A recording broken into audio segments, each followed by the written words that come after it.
This Vitara is Suzuki's core offering in the fashionable small SUV segment and has been usefully improved in this facelifted 4th generation LY series guise.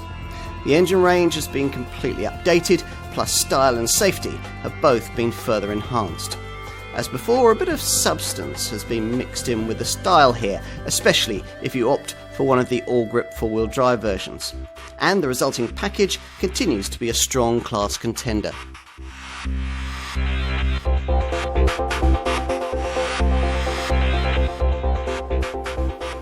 No other brand can rival Suzuki's range of differing options for those in search of a small SUV. And here's the one that most of the brand's customers choose, the fashionable, practical Vitara.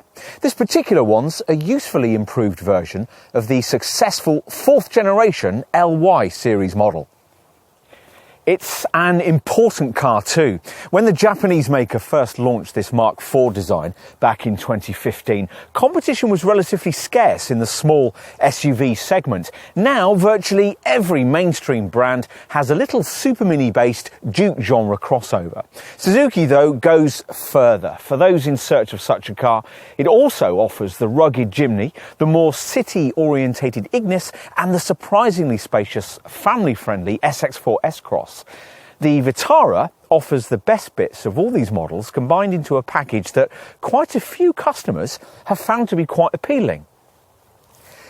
As it always has. Now, the Vitara model line is now over 3 decades old. Its provenance dating all the way back to the launch of the cute first generation version in 1988. In 1998, a second generation design pushed a little further upmarket, as did the 3rd generation JT series Grand Vitara model of 2005. A decade later, that Mark III version's 1.6 litre petrol and diesel engines were carried forward with merely minor modifications into this 4th generation LY series car. And not surprisingly, by the end of the 21st century's second decade, we're beginning to fall behind the segment standard in terms of frugality and efficiency.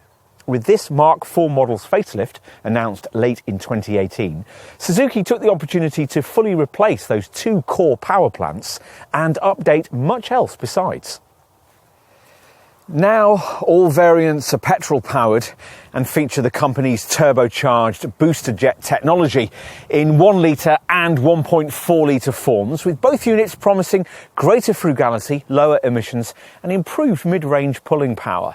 Other changes to the Vitara lineup lie with upgraded safety provision, extra equipment and sharper styling. As before, this remains one of the few cars in the class to offer a 4-wheel drive option, and the Vitara value proposition continues to look competitive.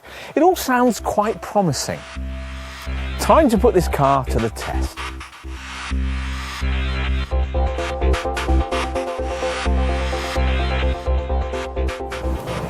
Suzuki knows how to do sporty cars. If you doubt that, ask your dealer to let you have a go in the brand's Swift Sport hot hatch. So perhaps it's not that surprising that this Vitara is one of the more engaging small SUVs you could consider. Most of that's due to the car's relatively light weight, a recently introduced Vitara attribute. Prior to the launch of this 4th generation design in 2015, previous models lugged around a clunky old ladder-framed chassis.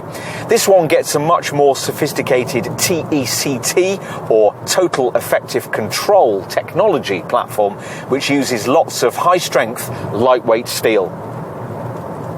All of that remains as before. What's changed with this revised LY series model, though, is what lies beneath the bonnet.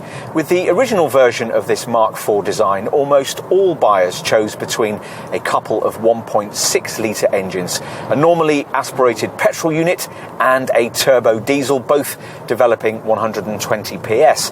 Now, though, the entire Vitara range is petrol-powered and based around the brand's turbo booster jet technology.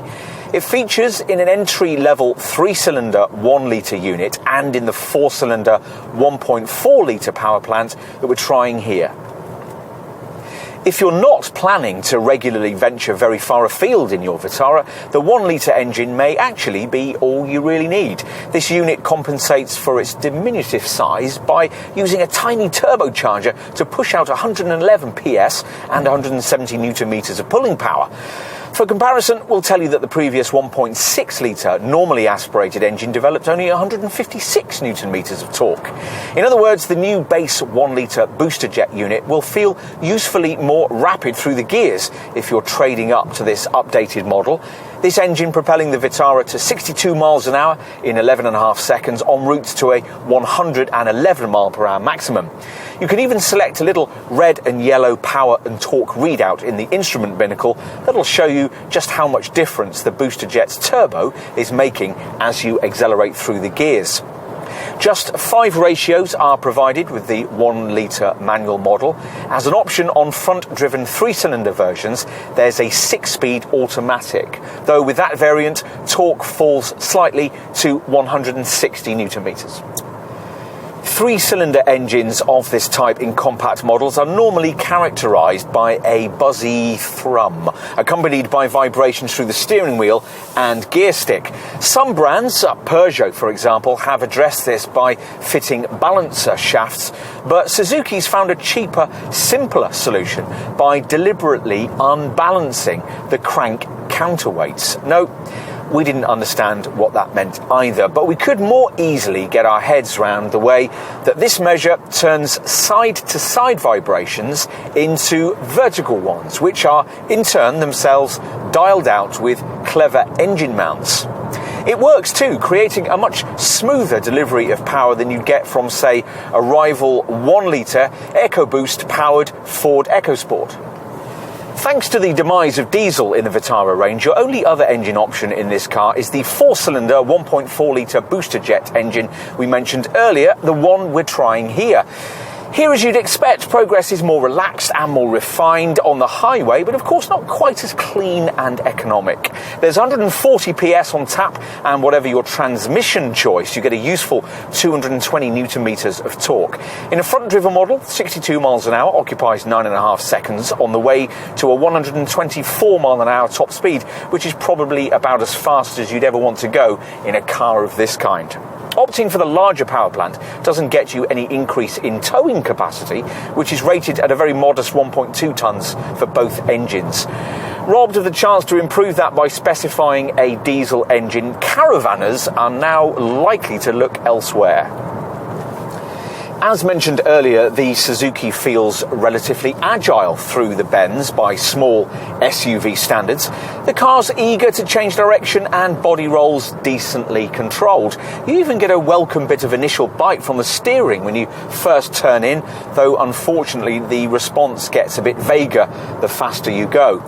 Traction's good too, and on that subject, it's worth pointing out one of this car's key selling points, the fact that it's one of the few models in its segment that can be ordered with 4-wheel drive, the Suzuki ALLGRIP system that we've chosen to try here. This isn't the kind of permanent 4x4 setup that allowed small Suzuki SUVs of the past to penetrate some of the least friendly parts of our planet. Instead, it's one of those lighter part-time systems more appropriate for muddy car parks and slippery tarmac terrain, using an electronically controlled clutch pack that distributes drive between front and rear under orders from the circular drive mode select dial down here by the gear stick. As with most such systems, this one will leave you in front-wheel drive most of the time unless a lack of traction is detected, in which case the rear wheels will be dialed in. That's what happens if you leave the whole thing in its set and forget auto mode. There are 3 other options though. Sport is meant for more spirited driving, and in this mode up to 20% of torque is diverted to the rear wheels for livelier handling. Which leaves us with 2 options intended for the kind of more serious off-road use this car will very rarely see. Yes, you get capable approach and departure angles, 18.2 and 28.2 degrees respectively, but the relatively modest 185mm of ground clearance will make it difficult to get anywhere that could realistically put these to the test. Should you manage that though, two final drive mode select settings are waiting. The main off-piste option is to twist the rotary dial into snow. The name a bit misleading, as this is actually a mode intended for all kinds of slippery, muddy conditions. Here the system will stay in four-wheel drive all the time, constantly varying the power split front and rear depending on the conditions. That'll be ideal the next time you have to venture out on an icy, frozen morning. Finally, there's the lock setting, activated by pushing this button to the left of the drive mode select dial. This splits the torque equally front to rear to give you the maximum chance of extricating this car from somewhere you probably shouldn't have ventured to in the first place. But venturing into the wild isn't really Suzuki's thing. The brand has its Jimny model for those likely to want to do that. A Vitara, though, is a touch more capable than your average small SUV, something that'll deliver that bit of extra peace of mind when conditions turn treacherous. And on the subject of peace of mind, Suzuki has now engineered into this car a level of camera-driven safety tech that's difficult to better in this segment. Unfortunately, it's only fitted to the priciest top-spec and four-wheel drive variants and isn't even optional elsewhere in the range. That'll no doubt change when the next generation version of this car eventually arrives. In the meantime, this Mark IV LY series model should continue to attract a ready following.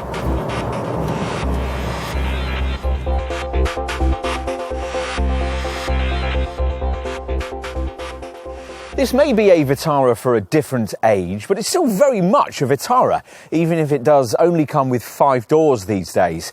Now, visual ties with the 1988 original are maintained by the traditional clamshell bonnet, the front wing vents, the rising feature lines of the flanks, and the shape of the headlights.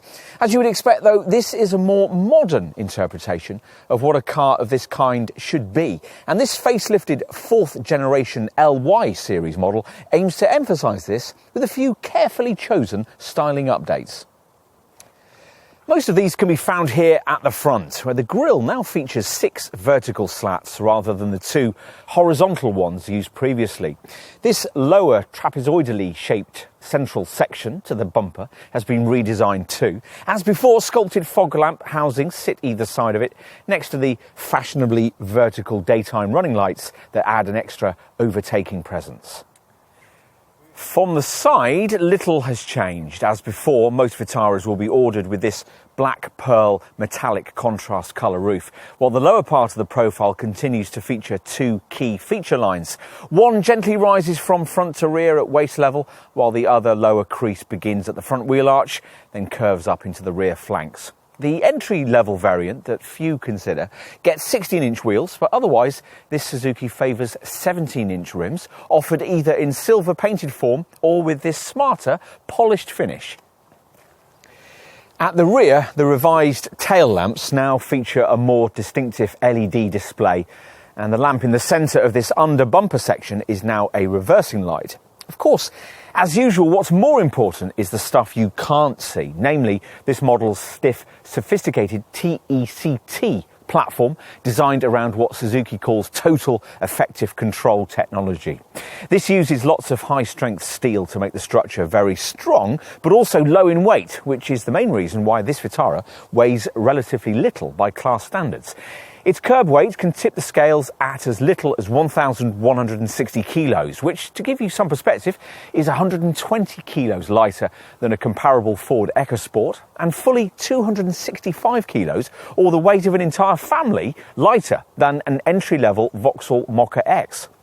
Still think all small SUVs are much the same?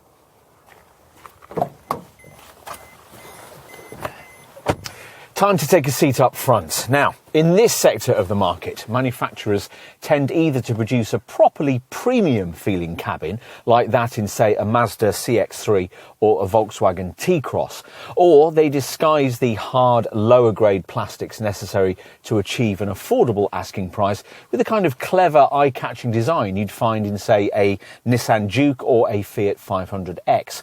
Here, Suzuki's tried a combination between these two approaches, which some might quite like, but which for others will smack of being neither one thing nor the other.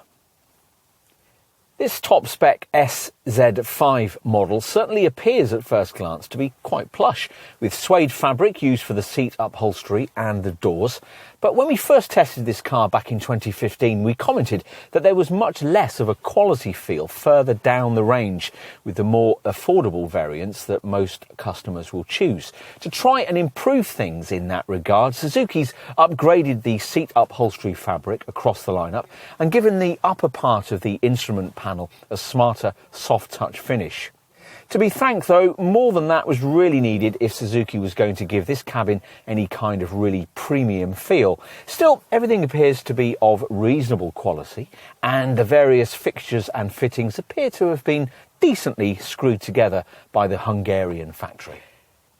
As for the kind of trendiness that buyers of small SUVs tend to want, well, that's not particularly evident with the standard trim levels, but your dealer will assure you that you can add it in.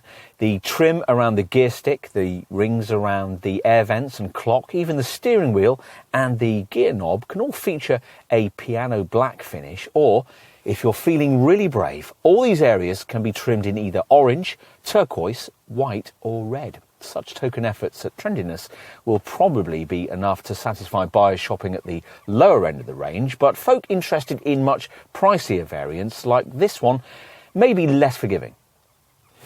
Still, there's plenty to like here. This upper circular analogue clock is a nice touch, and virtually all models get the brand's usual smartphone link audio system, accessible by this 7-inch centre screen. Unfortunately, the graphics of this monitor remain distinctly low rent, but it does include standard navigation and a reversing camera, plus it's been designed for easy use, even if you're wearing gloves.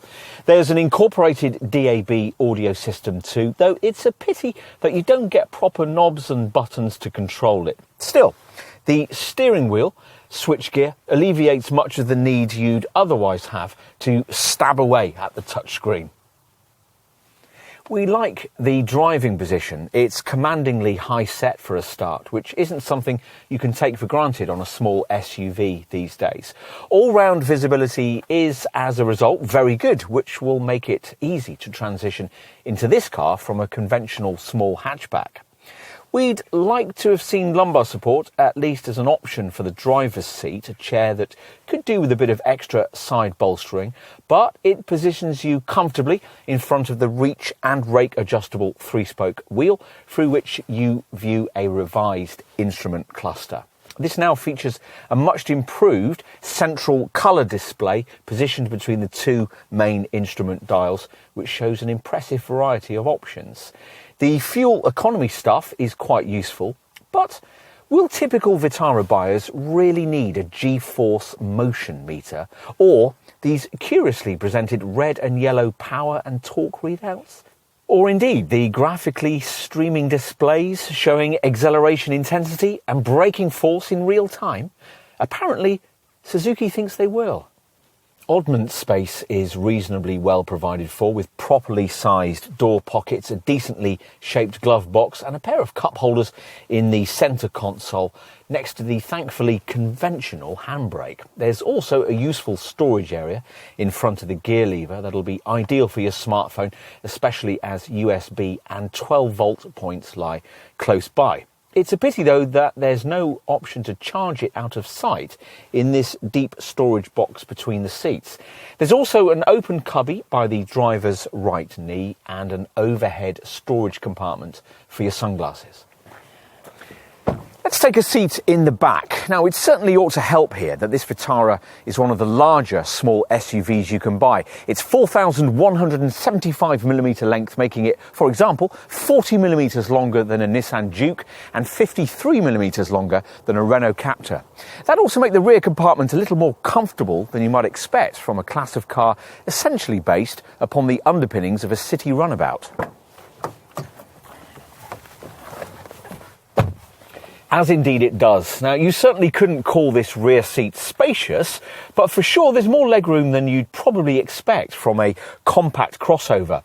Unfortunately, there's no opportunity to further improve things by either sliding or reclining this bench, but few contenders in this segment offer that kind of option. Now, headroom's at a bit of a premium in this top SZ5 variant, thanks to the fitment of this panoramic glass roof, one of the largest it's possible to have in this class of car. It does at least fill what would otherwise be quite a dark area with welcome light. Apart from deep bottle holders in the doors, there's not much in terms of storage or connectivity provided for rear seat folk. There's no central armrest, and rather meanly, Suzuki only provides a seat back pocket on the left-hand side. On the plus side, this central transmission tunnel is usefully low, so if it's necessary to transport 3 adults, they won't be as cramped back here as might be the case with some rivals. We'll finish with a look at the boot. Lift the rear hatch, and there's a class competitive 375 litres of space on offer. If you need more, your dealer will direct you towards the brand's alternative SX4S Cross model, which offers a 430 litre capacity. Most will be satisfied by what's on offer here. The loading area can be quite wide if you take out the borders to these corner compartments. Suzuki hasn't forgotten to include a 12-volt socket here on the right, and there's a bag hook on the left and tie-down points too, though only a couple of them. Standard across the range is this handy adjustable height boot floor, and there's more space beneath the cargo area base too, though only because Suzuki declines to offer any kind of spare wheel, something we always disapprove of in any car purporting to be any kind of SUV. If you need more room, pushing forward the 60-40 split rear bench frees up 710 litres of space, and the floor can be completely flat if you position the adjustable boot floor in its upper position.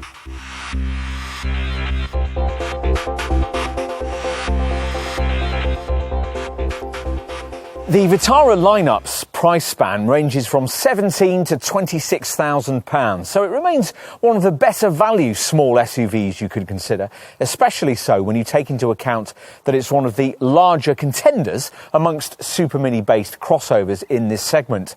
We're a little disappointed, though, that pricing has risen as much as it has. The lead-in figure when we first tested this car back in 2015 was around £14,000. It's also worth remembering that if you ignore the price-leading SZ4 derivative, a base variant that few customers want, the starting price for the range is actually around £19,000. With diesel options now a thing of the past for Vitara buyers, there's a choice of 2 booster jet turbocharged petrol engines, a 1-litre 3-cylinder unit with 111 PS, or for £1,000 more, the power plant we're trying here, a 1.4-litre 4-cylinder unit with 140 PS. The smaller engine works with a 5-speed manual gearbox, the larger one with a 6-speed manual transmission. In both cases, there's the option of a 6-speed auto gearbox for £1,350 more. Unusually in this class, there's also the chance to specify 4-wheel drive, Suzuki's on-demand ALLGRIP system. We're trying that here. With the base 1-litre engine, the extra traction comes only with manual transmission, but if you go for the 1.4, there are both manual and auto options. As for trim choices, well, that price-leading SZ4 variant comes only with 1-litre power and a manual gearbox, but in mid-range SZT spec, you get all the various engine, drivetrain and transmission options we've just mentioned. Those interested in the 1.4-litre unit have the option to pay an extra £2,500 to move from SZT spec and get themselves the plusher SZ5 level of trim we're trying here, which features Suzuki's latest advances in camera-driven safety kit. Enough on range structure, let's look at how the Vitara fits into the Suzuki SUV model range. You'd expect it to be pricier than the brand's entry-level compact SUVs, the Jimny and the Ignis, which have starting prices in the £12,000 to £13,000 bracket. Those are, after all, slightly smaller models. So using the same logic, you'd also expect a Vitara to be fractionally cheaper than its fractionally larger SX4 S-Cross showroom stablemate. And that's pretty much how it turns out. A similarly engined and spec'd SX4 S-Cross will set you back around £1,800 more. On to the value proposition offered by Vitara pricing in the small SUV segment. Now, as usual, for proper comparisons, you'll need to be comparing apples with apples by looking at B segment super mini based SUVs rather than the C segment family hatchback based crossovers that Suzuki more accurately targets with that slightly larger SX4 S-Cross model we just mentioned. In other words, if it makes more sense, cars in the Nissan Juke segment rather than the Nissan Qashqai class. Having mentioned the Juke, we'll start our comparisons there and also consider the rival model whose engineering that Nissan shares, Renault's Captur. These two are difficult to compare directly to a Vitara because they use slightly smaller engines with less pulling power. Now, if you're happy to accept that, you could potentially save yourself nearly £2,000 by choosing either a Juke or a Captur over this Suzuki, though that difference would be reduced considerably if you equipped either the Nissan or the Renault to match a Vitara's specification. More comparably priced small SUVs in this class that are easier to directly compare to a Vitara include contenders like Ford's EcoSport, Fiat's 500X, Vauxhall's Crossland X, Peugeot's 2008 and Hyundai's Kona, plus Kia's Soul and Stonic models.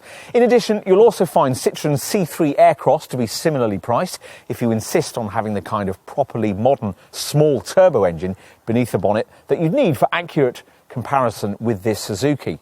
The Volkswagen Group's offerings, the Skoda Scala and the Seat Arona, are in the same pricing ballpark too, but you'll need a little more if you want to include a Volkswagen T-Cross in your comparisons. Most of the other rivals in this segment have been around in various guises for rather a long time.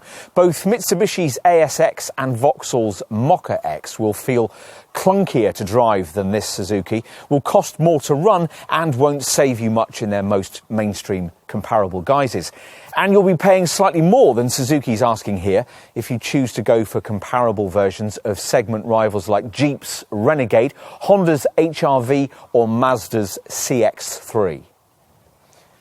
Of course, there are cheaper small SUVs in this class from the real bargain brands that would save you decent money over a Vitara. SsangYong's Tivoli, for example, which could save you up to around £3,000 or more, though that price gap would be much reduced if you equipped a Tivoli to the level of this Suzuki.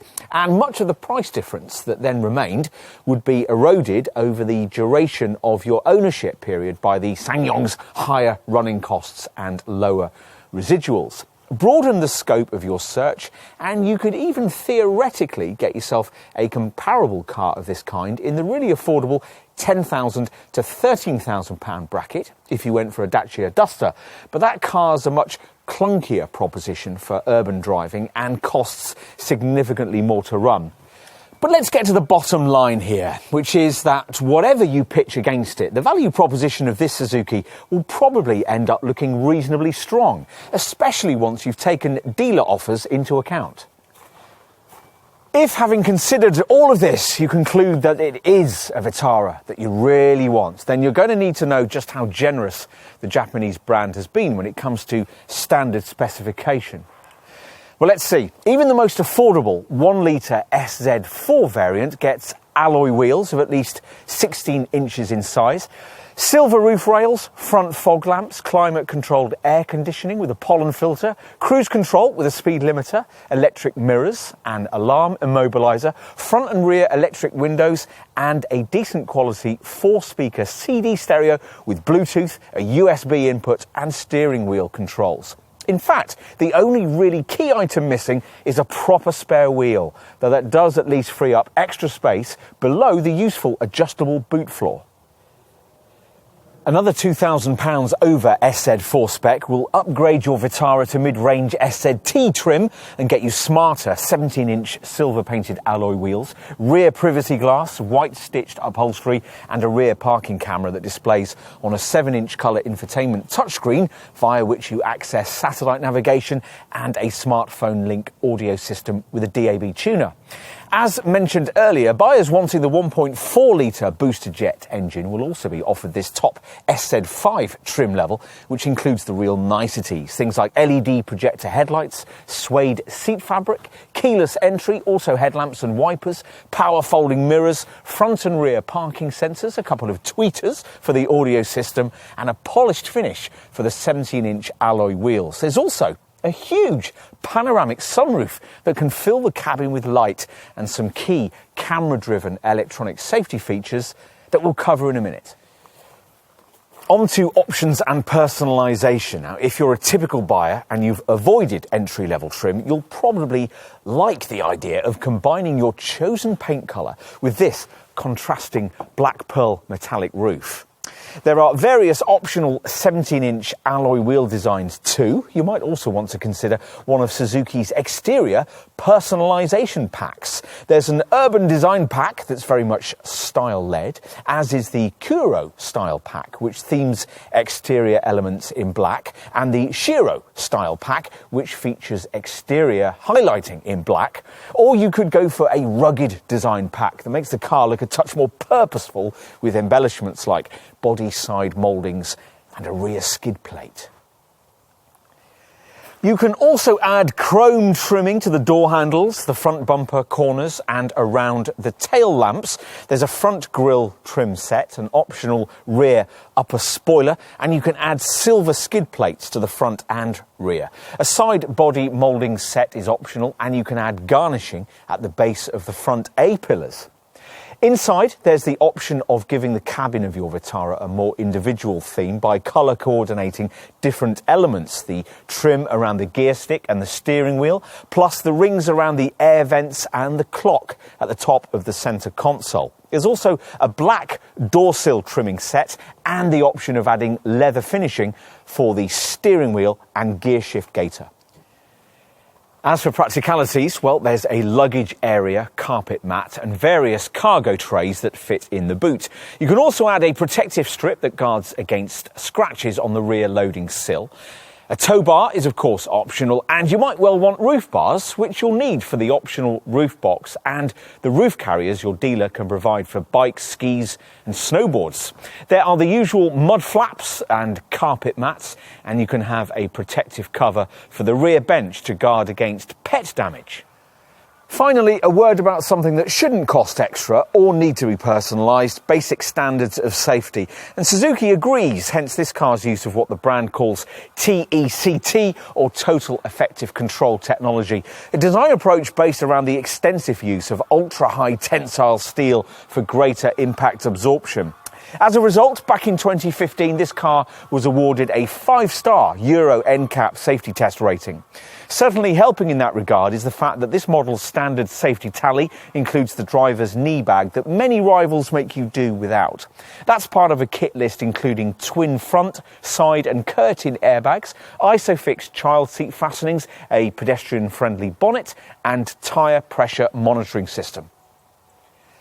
As for electronic aids, well, as you'd expect, there's ESP stability control and ABS brakes with a brake assist function to help in emergency stops. There's also hill hold control to stop you from drifting backwards on uphill junctions, and on ALLGRIP four-wheel drive models, hill descent control to ease you down slippery slopes. If you want to go further than that, you'll need either an SZT model fitted with ALLGRIP four-wheel drive or this top SZ5 variant.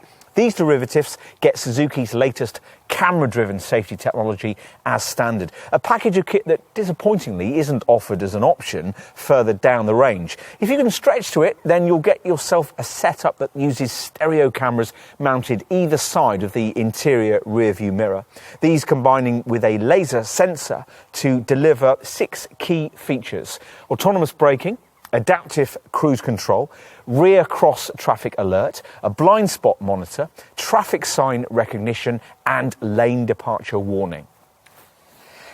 In case you're not familiar with this technology, we'll quickly cover it. Suzuki's version of autonomous braking is what the brand calls dual sensor brake support. The system works at between 3 and 62 miles an hour, and if it detects a possible hazard, it'll alert you with visual and audible warnings. Should you not respond, then the brakes will be applied to decrease the severity of any resulting accident if it can't be avoided completely. Adaptive cruise control uses a millimetre wave radar to automatically regulate your distance to the car in front at highway speeds. Rear cross traffic alert warns you of oncoming traffic if you're reversing out of a space. The blind spot monitor warns you of oncoming vehicles when you're pulling off or pulling out to overtake. Traffic sign recognition pictures speed signs and displays them on the dash. And lane departure warning works between 37 and 100 miles an hour to alert you to the fact that the car has drifted over delineated road markings. It also incorporates a lane departure prevention function that gently steers you back to where you ought to be on the road.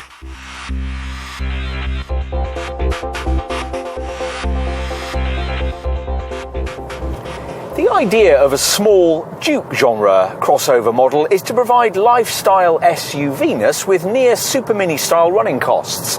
That's a target this Vitara gets reasonably close to, mainly because it's so much lighter than most of its rivals, thanks mainly to the extensive use of light, ultra-high tensile steel. The entry-level petrol version tips the scales at just 1,160 kilograms, almost exactly the same weight as any conventional Fiesta-style Super Mini, and 76 kilos lighter, or to put it another way, the weight of an average adult, than a rival 1.2-litre Nissan Juke. Even the heaviest Vitara, a 1.4-litre four-wheel drive model like the one we're trying here, has a curb weight of under 1,250 kilos. Also helping here is the engineering that lies beneath the bonnet. Suzuki's chosen here not to use its mild hybrid technology, but the two booster jet power plants on offer are pretty sophisticated. These use a clever small displacement high torque turbocharger and a variable fuel pressure control system that accurately optimizes fuel injection to suit the way you're driving. Time to get specific on this car's facts and figures, which aren't quite as eye-catching as they used to be, thanks to different test procedures and the deletion of diesel power from the Vitara range. A base 3-cylinder 1-litre booster jet manual Vitara manages 45.9 miles per gallon on the combined cycle and 139 grams per kilometre of CO2. Or if you've included ALLGRIP four-wheel drive, 39.4 mpg and 162 grams per kilometre of CO2.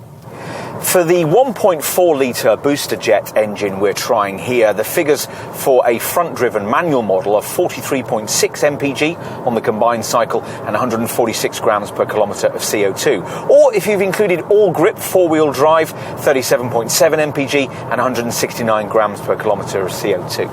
Suzuki's automatic transmission isn't one of those that either maintains or improves frugality, so you'll hit the published efficiency figures by around 5% if you specify it.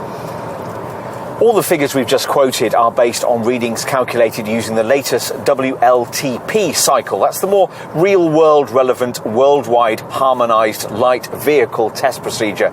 Some other brands still quote official figures using the previous NEDC cycle. So for the time being, it's somewhat difficult to make efficiency comparisons between cars in this segment. What we can tell you from experience is that this car betters rivals like Ford's EcoSport and Vauxhall's Mokka X, and is comparable with competitors like Kia's Stonic and Hyundai's Kona, but lags a little behind the Volkswagen Group and PSA Group models in this class. You can monitor your car's ongoing frugality via a graphical consumption readout that can be selected from the instrument binnacle's advanced multi-information display screen, and which shows the fuel efficiency achieved over the last 15 minutes. You can also select an idle stop time readout, which tells you how long the standard stop-start system has been in operation for. This also tells you the total idle stop fuel save this has generated, though we're not really sure why you'd ever want to know that. What else? Well, once your Vitara has been registered for 3 years, it will become eligible for Suzuki's fixed price service package, which will enable you to get servicing carried out for a single fixed price that will include parts, labour and VAT. There are around 180 Suzuki dealers in the UK, and they're noted for excellent customer service. You can also even cut the cost of regular maintenance with a service payment plan that covers you for anything between 1 and 3 garage visits. That could be important because this Vitara needs relatively frequent garage visits every 12 months or 12,500 miles.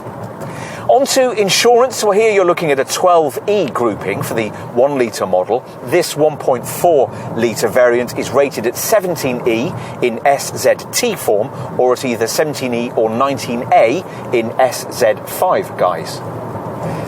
As for residual values, well, these are forecasted to be acceptable by general class standards, provided you don't get too individualistic and personal with optioning up your car. This SZ5 1.4 booster jet manual ALLGRIP variant, for instance, will still, according to industry experts, be worth 43% of its original value after 3 years and 60,000 miles when you come to sell it. Like every Suzuki model, this one comes with a 3-year, 60,000 mile warranty.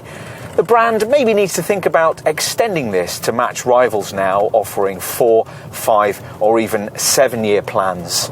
There's also a year's breakdown cover that extends across the whole of Europe and includes roadside recovery. You can extend it to yourself at extra cost via arrangement with your dealer. A 12-year anti-rust guarantee comes with the car too.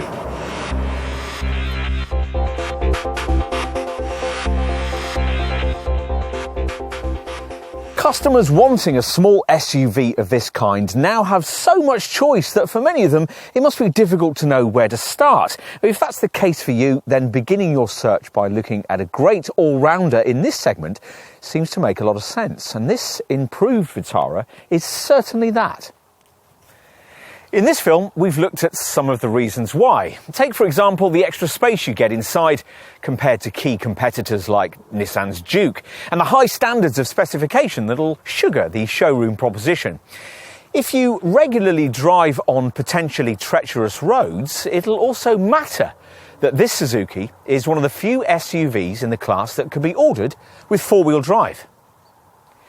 This car isn't perfect, of course. It's not quite as affordable as it once was. The infotainment setup could be more smartly presented, and we're disappointed that Suzuki's package of camera-driven safety kit isn't even optional on mainstream models.